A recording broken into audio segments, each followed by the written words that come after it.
여러분 안녕하십니까? 오늘이 일요일 날이죠.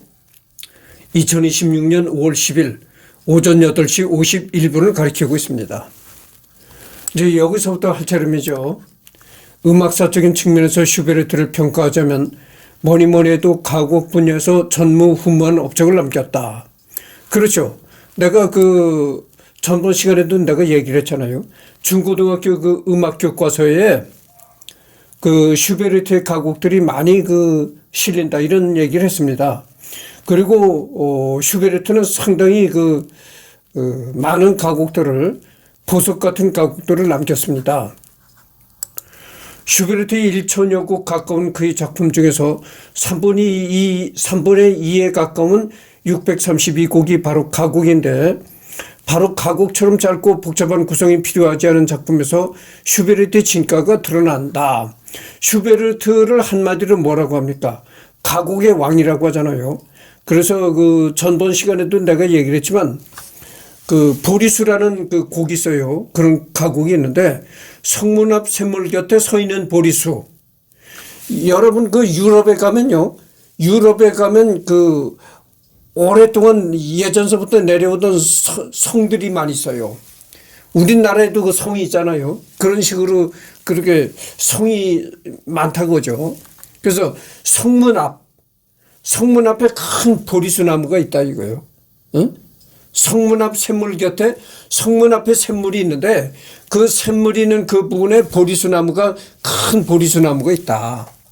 그래서 그 보리수 나무를 기쁠 때나 슬플 때나 찾아갔다 이런 내용의 가사입니다. 이렇게 가곡을 중점적으로 작곡했고 상당수가 오늘날에도 자주 불리워지는 명작이기 때문에 음악사적으로 슈베르트를 기점으로 독일의 가곡이 독자적인 장르로 자리 잡았다고 평가받는다. 슈베르트 이전에 모차르트나 베토벤도 독자적인 아리아나 가곡을 많이 작곡하긴 했으나 하나의 장르로 간주될 만큼 음악계에서 큰 비중을 차지하는 것은 아니었기 때문이다. 이미 슈베르트 이전에 베토벤이 이탈리아식 오페라 아리아의 영향을 벗어난 독자적인 독일 가곡의 영역을 개척한 바가 있다.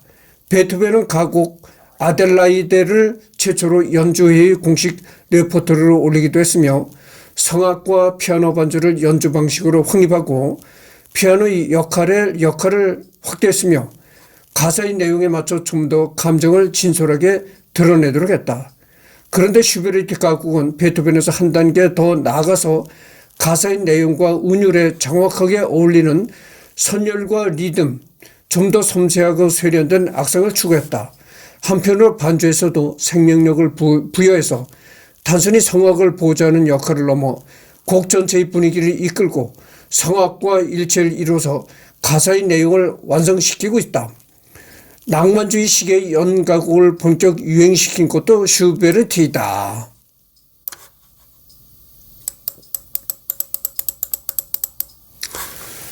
그러니까 정말 슈베르트야말로 가곡의 왕이다. 가곡의 왕이라고 불러도 손색이 없을 작곡가다. 그렇게 말할 수가 있습니다. 슈베르트가 최초의 연가곡 작곡가는 아니지만 연가곡이라는 장르의 가능성과 예술성을 본격 확인시켜준 작곡가가 바로 슈베르트. 즉 베토벤이 독일 가곡의 개척자였다면 슈베르트는 완성자였던 것. 가곡 분야 한정으로 슈만, 멘델스존, 브람스 등이 슈베르트를 계승하고 발전시켰다.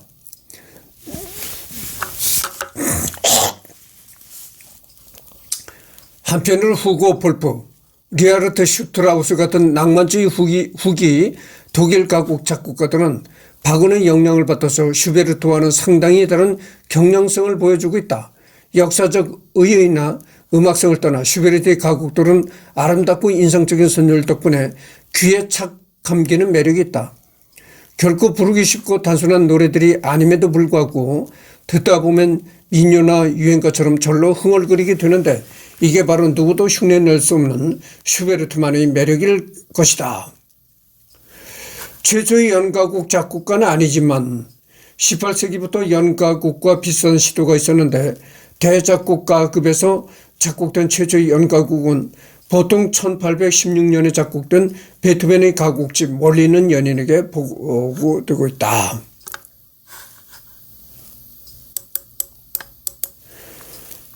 그 다음에 이제 슈베르트의 주요 작품, 한번 리딩을 해보도록 하겠습니다. 슈베르트의 작품들은 모두 정리한 오스트리아의 음악학자 오토 에리히 도이치의 성을 딴 도이치 번호로 정리되어 있으며, 그래서 슈베르트의 음악 작품들을 보면 도이치 표시가 된 음악곡들이 있다 이거죠. 그러니까 D, 영어 스펠링으로 D라고 표시된 그런 음악 작품들이 있는데, 그게 뭐냐면은 오스트리아 음악학자 오토 헤리 도이치의 성을 따가지고 성을 딴 스펠링 D 번호로 정리되어 있다. 그러니까 D 몇 번 이렇게 해서 정리되어 있다, 이런 얘기입니다. 모차르트의 1.8배에 달하는 작품 수 덕분에 매우 복잡하지만 음반 찾을 땐 매우 유용하다. OP 번호 역시 쓰이긴 하지만 OP라는 건 작품 번호죠. 정작 OP 번호가 붙은 작품은 160여 곡밖에 되지 않은 데다가 연대 기술과는 상관없이 뒤죽박죽 매겨져 있어서 도이치 번호에 비해 사용 빈도 면에서 밀린다. 음악의 순서를 뜻하는 남바 또한 출판사마다 달라서 슈베르트 곡에서는 남바를 쓰는 경우가 거의 없으며, 특히 피아노 소나타의 경우 남바로 대화하면 아예 서로가 이해 및 소통이 완전히 불가능한 경우가 자주 발생하니 최소한 OP 또는 D 번호를 쓰는 것이 권장된다. 도이치 번호를 쓰는 것이 권장된다, 이런 얘기입니다. 유작이면 작품 남바 포스트가 붙기 때문에 도이치 번호가 더 권장된다.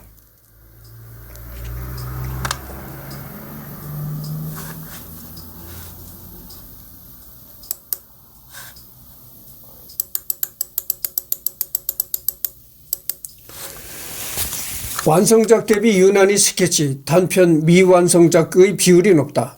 다른 대작곡가들이 주로 의뢰를 받거나 출판을 목적으로 작곡을 했다면 슈베르트의 음악 활동은 취미나 친구들에게 보여주기 위한 경우가 대부분이었기 때문이다. 즉 경제적 이익이나 명예를 얻을 목적으로 작곡한 것이 아니었기 때문에 굳이 완성에 큰 의미를 두지 않았으며, 이런저런 음악적 시도를 해보다가 마음먹은 대로 작곡이 되지 않거나 친구들이 평이 좋지 않으면 그대로 중단해버리는 경우가 많았다. 그러니까 이런 걸 보면은 그래요.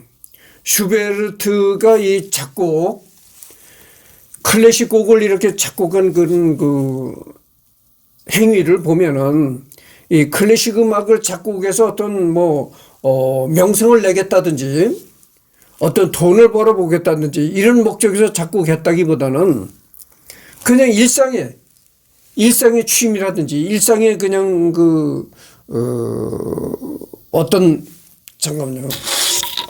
취미랄까, 어떤 일상의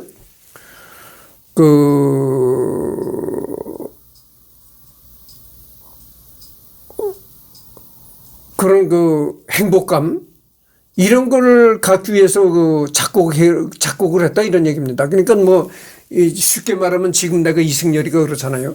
내가 이승열이가 유튜브를 하는 게, 유튜브를 해서 내가 벌어본 돈이 없거든요. 나는 유튜브를 해서 1원 한 푼 벌어본 게 없습니다. 그러니까 내가 돈을 벌어보겠다고 유튜브를 하는 것도 아니고, 그렇다 해서 내가 지금 유튜브를 한다고 해서 내가 사회에 이름을 내고 싶어서 유튜브를 하는 것도 아니잖아요. 내가 유튜브를 한다고 해서 세상 사람들이 이승열이를 알아주는 사람이 있습니까? 그러니까 내 이름을 내기 위해서 유튜브를 하는 것도 아니고 돈을 벌으려고 유튜브를 하는 것도 아니다, 이런 얘기입니다. 일종의 슈베르트와 일맥상통한 그런 행동이 되겠죠. 그래서 유튜브도 여러분들 아시겠지만 조회수가 상당히 많이 올라가는 그런 유튜버들은요 돈을 많이 법니다. 언젠가도 내가 얘기했지만 아주 굉장히 그 조회수가 많이 올라가는 그런 뭐 특별한 유튜브가 아니라 하더라도 보통 한 300, 500 한 달에 그런 수입을 올리는 사람들이 많아요. 여러분 그 한 달에 300만 원, 500만 원 수입을 올리면 어떻게 됩니까?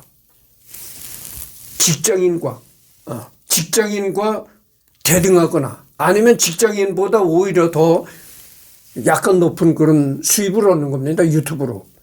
그래서 이제 전업 유튜버가 생기는 거예요. 그래서 직업적인 유튜버가 그래서 생긴다 이 말이죠. 그러니까 뭐 언제가도 내가 얘기를 했지만 먹방으로 유명한 찌양 같은 경우에는 뭐 걸어다니는 중소기업이라고 해도 될 정도로 연 한 10억, 100억대 수입은 올리는 것 같지 않고 100억대 수입은 올리는 것 같지 않고 100억대라는 것이 힘듭니다. 100억이라는 게 아무리 요즘에 돈 값어치가 없다 하더라도 100억대 수입까지 올리기라는 거는 상당히 어려운 거고 찌양 같은 경우에는 뭐 1년에 한 10억 정도, 10억대 그 정도의 수입을 올리라고 봐요. 그것만 해도 상당한 거죠. 그래서 그렇게 수입을 많이 올리는 사람도 있는데 그래서 직업적인 유튜버가 생겨나는데 나는 뭐 내가 거듭 얘기하지만 내가 뭐 유튜브로 일전 한번 벌어본 적도 없고 그렇다 해서 내가 뭐 내 이름을 세상에 알리는 것도 아니고 내가 이제 길거리 나가 돌아다니면 이승열 씨 당신이 하는 유튜브를 내가 열심히 봅니다. 사인 좀 한번 해주시오 이렇게 하는 사람이 있나요? 없잖아요. 그러니까 뭐 내가 유튜브를 하는 게 내 이름을 내기 위해서 하는 것도 아니고 돈을 벌기 위해서 하는 것도 아니다. 슈베르트가 그런 식이었던 거죠. 근데 나중에 이제 슈베르트가 이제 세상을 떠나고 나중에 이렇게 슈베르트가 유명해지고 그런 거죠. 가곡을 다른 작품에 이용하는 경우가 많다. 피아노 오중주 송어, 시든꽃 주제에 의한 편주곡, 방랑자 환상곡, 현악 사중주 죽음과 소녀 등이 대표적인 예이다. 나는 이 좀 방랑자 환상곡이라는 음악은 내가 들어보지 못했어요. 이거는 좀 슈베르트 음악 중에서도 이건 좀 이렇게 잘 연주가 잘 되지 않는 겁니다. 방랑자 환상곡이라는 건 들어보지 못했어요. 그리고 유명한 거 피아노 오중주 송어 이게 유명합니다. 아주 그 송어라는 음악을 들어보면 말이죠. 송어라는 게 이 민물고기인지 그랬어요. 민물고기인지 뭐 그래요. 그런데 송어가 아주 팔딱팔딱 뛰입니다. 그렇게 송어가 아주 물에서 팔딱팔딱 뛰면서 돌아다니는 그런 행위를 음악적으로 묘사한 그런 송어가 있습니다. 아주 발랄하고 이 템포가 빠르고 이렇게 나오는 곡이 있는데 하여튼 그렇습니다. 슈베르트는 21개의 피아노 소나타와 즉흥곡을 비롯한 많은 피아노곡을 남겼지만 정작 피아노 협주곡은 작곡하지 않았으며 피아노뿐만 아니라 다른 악기를 위한 협주곡도 작곡하지는 않았다.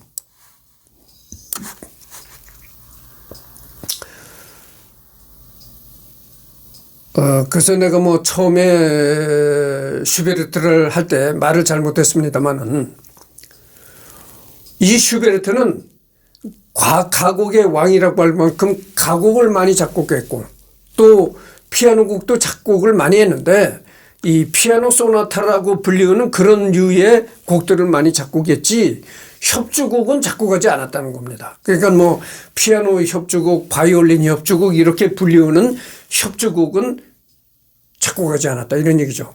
여러분들 협주곡이라는 거 아시잖아요. 오케스트라와 독주자가 서로 협연을 하는 거 그게 협주곡이잖아요. 그런 곡은 작곡하지 않았다는 얘기입니다.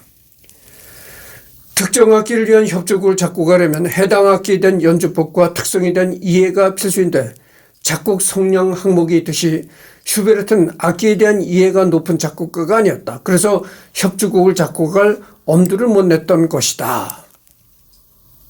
전부 시간에 내가 얘기를 했잖아요. 이 작곡가들은 자기가 열심히 이제 생각을 해서 악보를 그리는 거죠. 악보를 쓰고 나서 그 악보를 자기가 쓴 악보를 자기가 한번 피아노로 연주를 해보는 겁니다. 반드시 그런 과정을 거치는 거예요.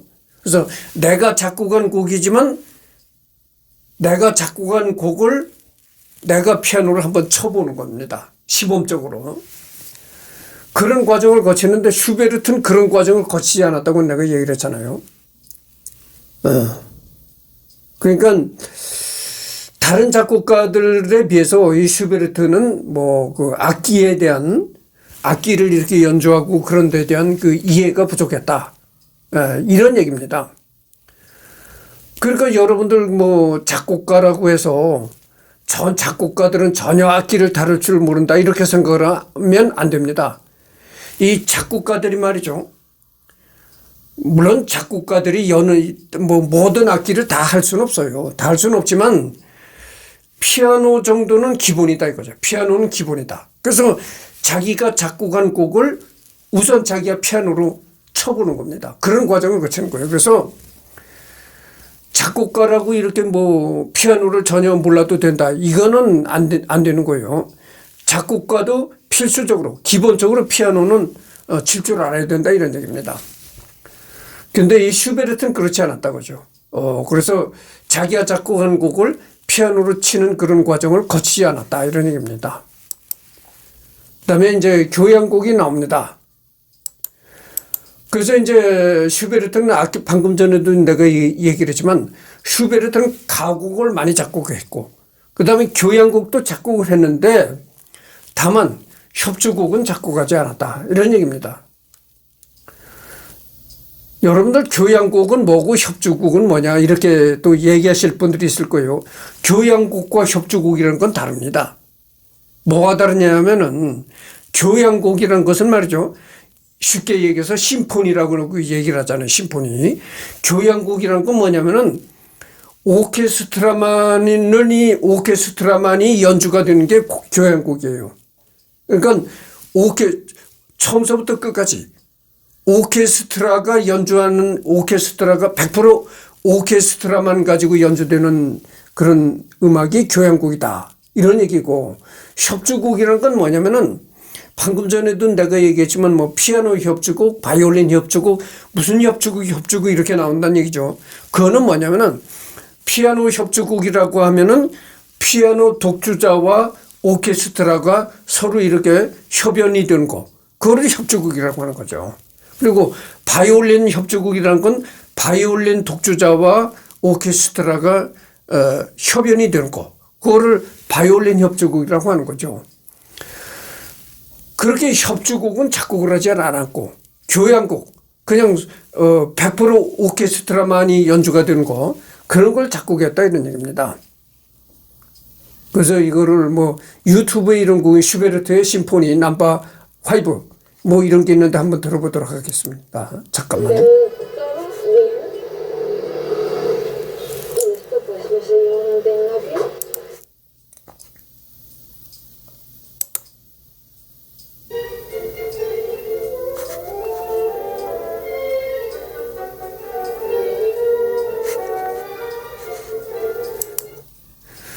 이거는 뭐 여러분들한테 정식으로 이렇게 서비스하는 차원에서 하는 것이 아니니까 뭐 음질이나 이런 건 뭐 좋지 않습니다. 하여튼 뭐 이렇다는 것만 생각하시고 여기 보면 슈베르트 심포니 넘버 5번 슈베르트 교향곡 넘버 5번이라는 얘기죠.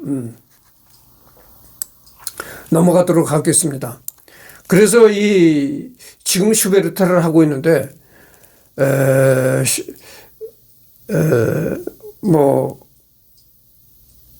안고 없는 찐빵을 먹었어야 되겠습니까? 찐빵에는 반드시 안고가 들어가야 되는 거죠. 그러니까 이제 언젠가는 이 슈베르트를 완전히 끝내기 전에 슈베르트가 작곡한 그런 음악을 한번 들어보는 그런 시간을 갖도록 하겠습니다.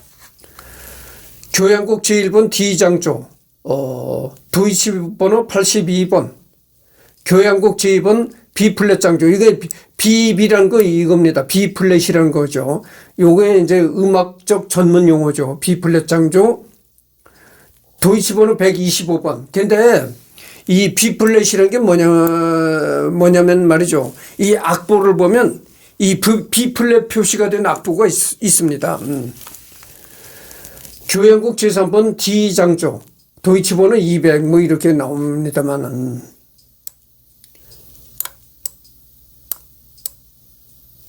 교향곡 제4번 C단조 비극적.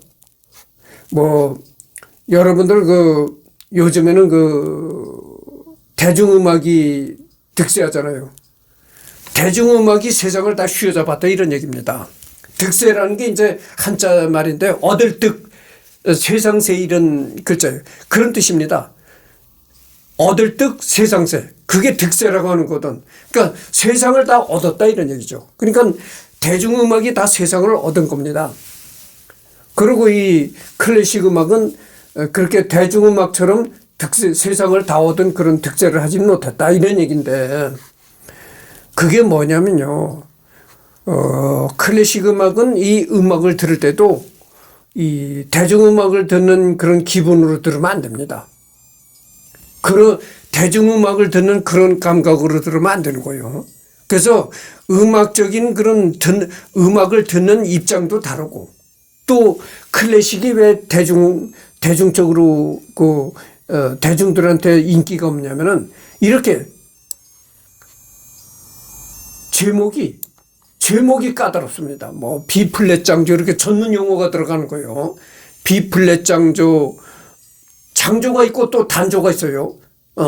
무슨 단조 뭐 작품 넘버 몇 번 이렇게 숫자도 많이 들어가고 그럽니다. 그래서 대중들이 이런 걸 기억하기도 막 그렇고 그래서 이게 대중들이 안 좋아하는 거죠. 여러분들 대중음악의 특성이 뭡니까? 오락입니다. 오락. 대중음악은 이 오락적인 특성이 강해요. 오락이라는 게 뭡니까? 즐기는 거죠. 놀고 즐기는 것을 오락이라고 하잖아요. 그래서 이 대중음악은 오락성이 많습니다. 그러나 이 클래식 음악은 오락성이 없어요.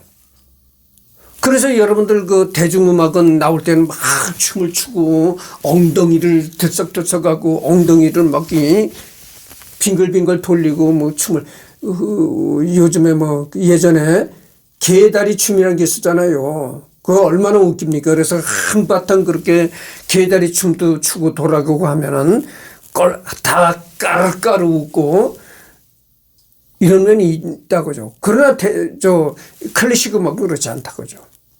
그게 뭐냐면은 방금 전에도 내가 얘기했지만 대중음악은 이 오락성이 많다고죠. 먹고 즐기고. 그러니까 뭐 먹고 즐겨라. 뭐 안 나오면 쳐들어간다. 쿵짜라 작작. 안 나오면 쳐들어간다. 쿵짜라 작작.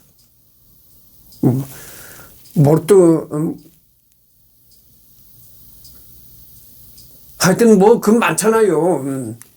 근데 이 기계 일반적으로 그냥 뭐 모여서 뭐 부어라 마셔라 때려 부셔라 이렇게 놀 때는 그런 게 좋아요. 쿵짜라 작작하고 뭐 안 나오면 쳐들어간다. 쿵짜라 작작. 쿵짜라 작작 삐약삐약. 얼마나 오락적이고 때려라 부셔라 부어라 마셔라 그런 분위기에 좋습니까? 그래서 이 대중음악은 그런 분위기에 좋아요. 그런데 안 나오면 쳐들어간다. 쿵짜라 작작. 쿵따라 닥닥 삐약삐약. 이거를 예술이라고 할 수가 있나요? 그래서 이 클래식 음악은 예술성을 추구하는 음악이다 하죠. 그래서 이 예술성에 이렇게 몰입하는 것이 클래식 음악이고 그렇다 해서 대중음악이 전혀 예술성이 없다 그렇게 얘기할 수는 없어요.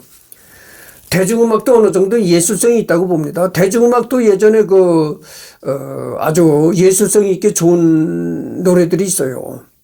명곡이라고 할 수 있는 그런 노래들이 아주 없는 건 아니에요. 그렇지만 거의 대부분 오락성이 맞춰져 있다 이거예요. 오락. 먹고 즐기고 이런 오락에 이 초점을 맞추는 음악이 대중음악이다 이런 얘기죠.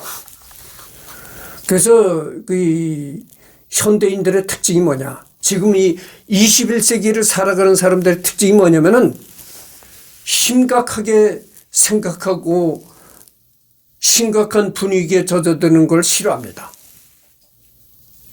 그러니까 뭐 예술을 듣는다 해가지고 심각하게 앉아가지고 마치 도 닦는 것처럼 이런 걸 싫어한다는 얘기죠. 예, 현대 21세기 사람들이 그렇습니다. 그런 걸 싫어하고 그저 넥타이를 목에다 더른 넥타이를 풀어가지고 여기다 탁 쳐고 뭐 망가지는 춤이라고 있잖아요. 여러분들 망가지는 춤 그런 걸 추고 안 나오면 쳐들어간다 궁차락착착 삐약삐약 그런 걸 하고 즐기는 걸 좋아하는 것이 현대 사람들의 특징이다 이거죠. 보통 대다수 사람들이 그런 걸 좋아한다. 괜히 앉아가지고 심각하게 말이야 무슨 도 닦는 것처럼 이런 걸 굉장히 싫어합니다. 그리고 그런 걸 아주 인간미가 없는 사람이다 이렇게 취급하는 거예요. 내가 어려서부터 이 클래식 음악에 아주 빠져들었다고 했잖아요. 응? 학교 다닐 때 그 음악 시간에 배우는 가곡 이런 걸 굉장히 내가 좋아했다. 그래서 그 클래식 음악에 빠져들었다 이런 얘기를 했잖아요. 그래가지고 내가요 그 주변에서 많이 클래식 음악을 듣는다고 박해를 많이 받았습니다. 특히 공장 같은 데서는요 공장 생산지 가는 사람이 이 클래식 좋아한다? 별로 안 좋아해요 그런 사람은. 공장 생산지 가는 사람이 쿵짜라 짝짝 삐약삐약 안 나오면 쳐들어간다 쿵짜라 짝짝 하고 엉덩이를 춤을 추고 개다리를 춤을 추고 이래가지고 상대방을 웃기고 말이야 이래야지. 이래야 분위기가 밝아지고 이러지. 공장 생활하는 놈이 무슨 앉아서 베토벤이 어떻고 슈베르트가 어떻고 저거 못 써. 이렇게 되는 거예요. 물론 여러분들은 오해하지 마시라. 너가 예전에도 이런 말 했잖아. 그러면 이승열이는 그럼 그 술자석에 가서 쿵짜라작작 삐약삐약 하는 데 가서도 베토벤을 찾고 슈베르트를 찾느냐. 분위기 팍 좀 해라. 아니 분위기가 그렇게 놀고 마시고 이런 분위기인데 그런 데 가서도 뭐 가곡이나 부르고 이러느냐. 그렇지 않아요. 나도 그럴 때를 대비해서 유행가 한두 곡 들으면 내가 숙지하고 있어요. 그런 분위기에 부를 수 있는 유행가 한두 곡쯤은 내가 알고 있다 이런 얘기예요. 그렇잖아요. 그런 분위기에 가서 먹고 마시고 놀자 이런 분위기에 가서 또 딱 이렇게 하면 그것도 좀 어색해요. 그건 사실이야. 분위기 파악을 해라 이런 얘기죠. 그러니까 그런 데 가서는 물론 나도 이 유행가를 부릅니다. 내가 유행가 한두 곡쯤은 알고 있어요. 그런 데를 대비해서. 그러나 그런 데 아니고서는 난 유행가를 안 듣는다 이런 얘기예요. 그러니까 오해하지 마시라. 그런 자리에 가서도 뭐 품 잡고 이런 게 아니고. 그러나 어쨌든 간에 내가 이게 클래식 음악을 듣는다고 내가 박해를 많이 받습니다. 많이 받았어요. 인간미가 없다. 첫째는. 나보고 인간미가 없다는 거예요. 이 클래식 음악을 듣는 사람들이요.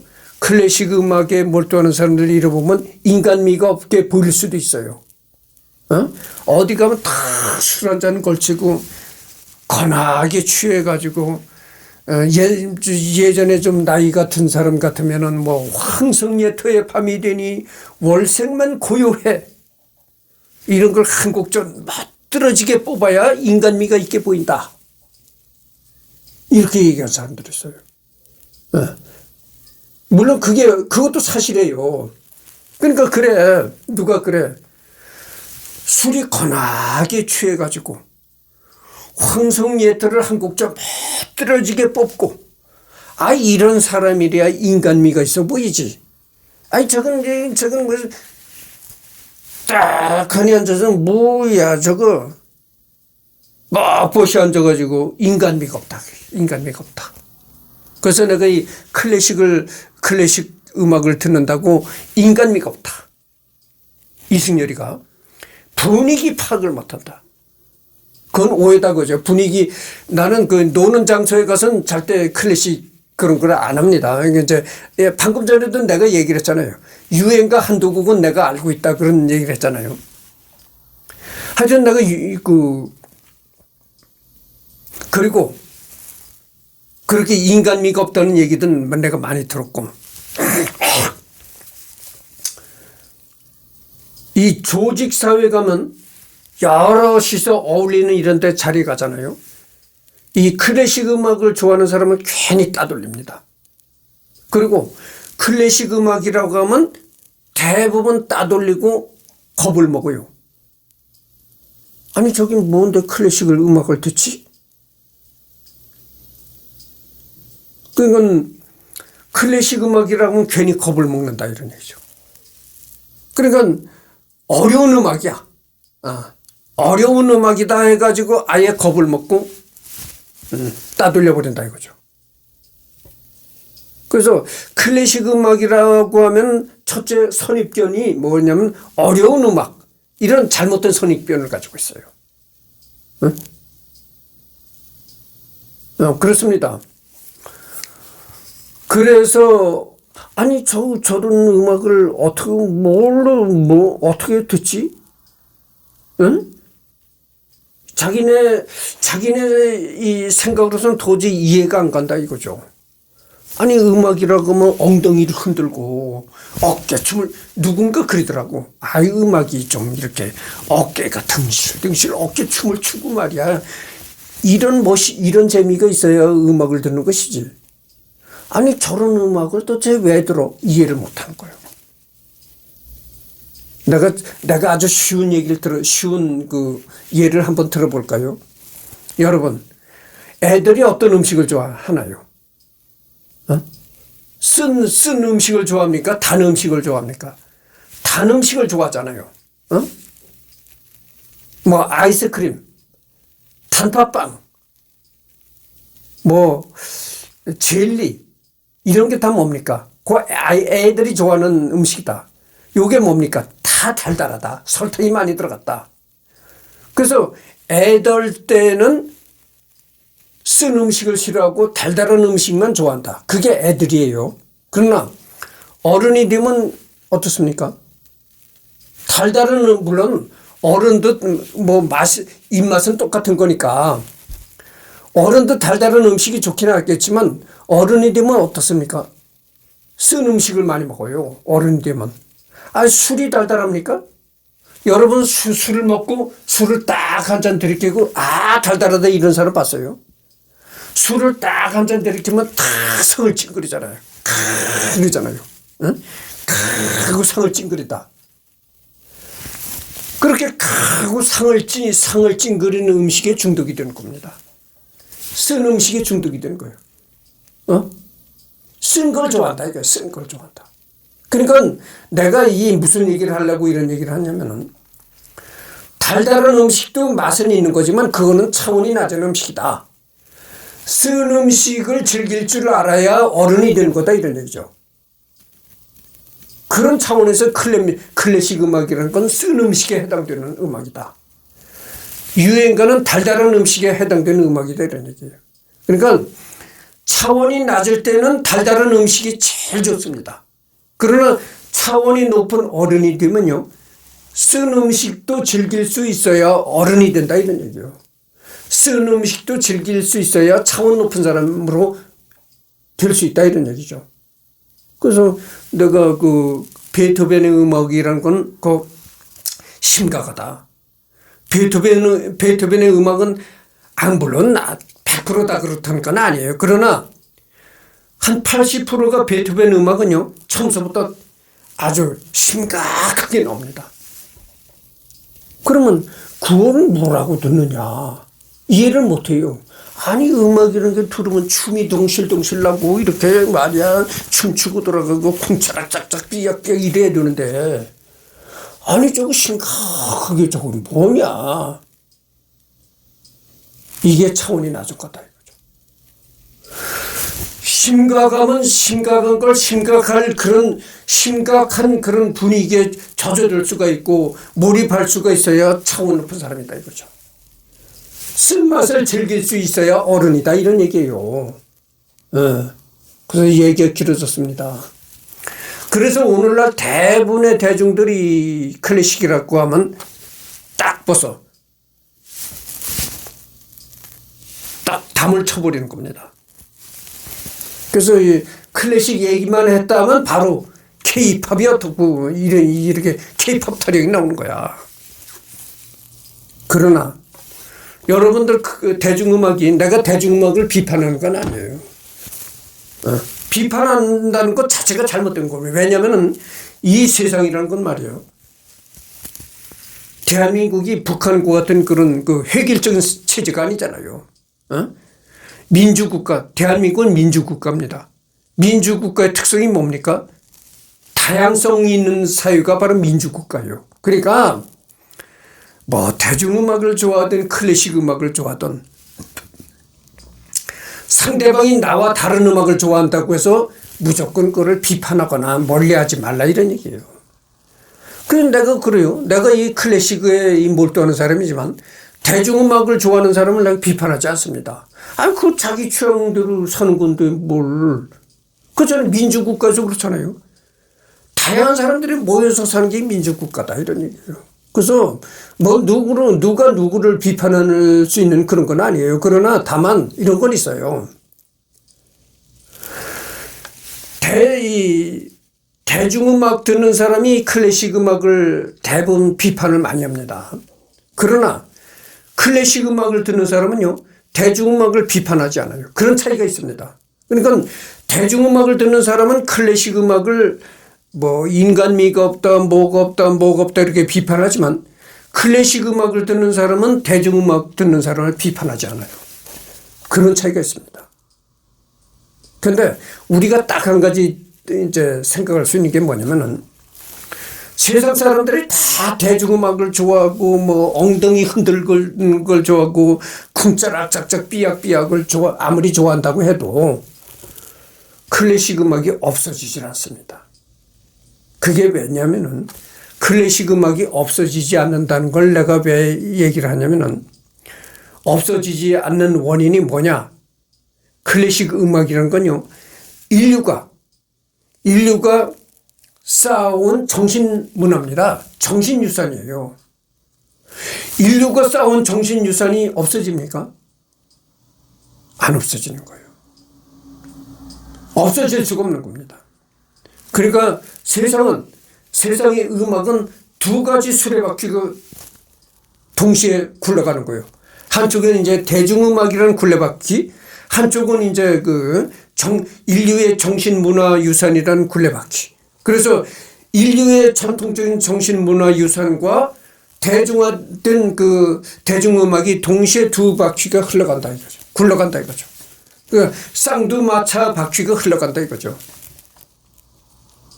그겁니다. 그래서 아무리 대중음악이 활기치고 세상을 득세한다고 해서 클래식 음악이 없어지지 않습니다. 그렇다는 걸 아시기 바랍니다. 그래서 지금 39분을 경과해서 조금 얘기를 하고 끝내야 되겠습니다. 내가 이렇게 혼자 살잖아요. 독신이라고 하죠. 내가 결혼을 못한 거는 나는 뭐 결혼할 이제는 가능성이 점점 없어지고 있는 사람이에요. 내가 나이도 자꾸 들어가고 해서 이제 가능성이 점점 없어지는데 점점 없어지나 마나 이제는 가능성이 제로예요. 왜냐면은 내 나이 정도 내가 내 나이 자랑을 하는 것이 아니고 내 나이 정도 됐으면요. 우선 경제적으로 재산을 많이 가지고 있어야 돼요. 재산을 많이 가지고 있으면 뭐 한 100억대 정도만 가지고 있어도 결혼할 가능성이 충분히 있습니다. 그렇게 돈이 많으면요. 상속 재산을 바라고 나하고 결혼하겠다는 여자가 있습니다. 근데 돈이 많으면 그런데 돈이 많으면 충분히 결혼할 수 있는 나이인데 내가 돈이 없잖아요. 그러니까 뭐 결혼할 가능성은 없는 거지. 근데 이 내가 결혼을 못한 게 이 클래식 음악과 연관성이 있어요. 내가 결혼 못한 게 뭐 경제적인 뛰어난 능력이 없다. 또 뭐 키가 작다. 나보고 키가 작아서 또 결혼을 못했다고 그런 사람도 있어요. 아니 여러분들 난쟁이도 장가를 가요. 난쟁이도. 내가 뭐 난쟁이입니까? 아니 난쟁이도 장가를 가는데 내가 뭐 난쟁이인가요? 아니잖아요. 내가 장가를 못 간 것은 말이죠. 첫째가 경제적인 문제입니다. 돈을 잘 벌어야 돼요. 내가 여러 번 이 유튜브에서 여러분들한테 얘기를 했지만 남자는 첫째 돈을 잘 벌어야 하는 겁니다. 돈을 잘 버는 능력이 있어야 여자들이 따르는 거예요. 그래서 첫째는 남자는 경제적인 능력이 뛰어나야 하고 두 번째는 이 클래식 음악에 빠져들면 장가기 어렵다. 이 클래식 음악에 몰두하는 남자를 여자들이 싫어합니다. 여자들은요, 이 클래식 음악이라면 괜히 겁을 먹어요. 아유, 저렇게 클래식 음악에 몰두하는 사람과 결혼했다가 어떡하지? 결혼 생활을. 이런 거예요. 아주 그래서 여자들은 어떤 남자를 좋아하느냐? 이런 남자를 좋아해요. 개다리 춤 있잖아요. 개다리 춤 추고 어디 가면 남을 웃기고 개다리 춤 한번 탁 추고 돌아가다. 김정열이라는 그 개그맨이 있었어. 김정열이라는 개그맨이 얼마나 웃기면 개다리 춤을 얼마나 잘 춥니까? 예전에 난 개다리 춤이라 해서 개다리 춤. 개가 추는 춤이래. 개다리 그게 아니고 개가 아니고 여러분들 그 바닷가에 가면 개라는 게 있잖아요. 개.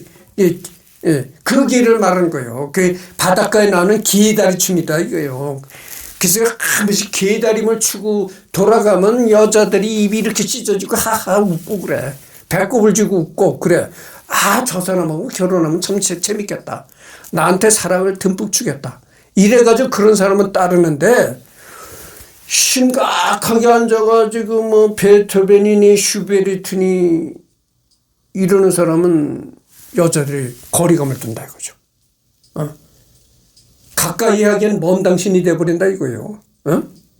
그래서 내가 장가를 못 간 게 첫째는 돈을 잘 버는 능력이 없다. 두 번째는 이 클래식 음악에 몰두했다. 그래서 이 나의 그 인성을 아는 사람들이 그래서 인성을 아는 여자들이 좋아하질 않아요. 아니 저 이승열이가 그렇게 이상한 음악을 좋아한다지. 그 클래식 음악을 그렇게 좋아한다네. 가까이 하기엔 먼 당신이야. 이런 겁니다. 그래서 내가 장가를 못 간 첫째 원인은 경제적인 원인이고 둘째는 요 클래식 음악에 어려서부터 몰두했기 때문이다. 이런 말씀을 드립니다. 지금 43분이 경과해서 끝내겠고요. 지금 일요일 날이잖아요. 오후에 또 녹화할 시간이 있으니까 오후에는 여기서부터 하도록 하겠습니다.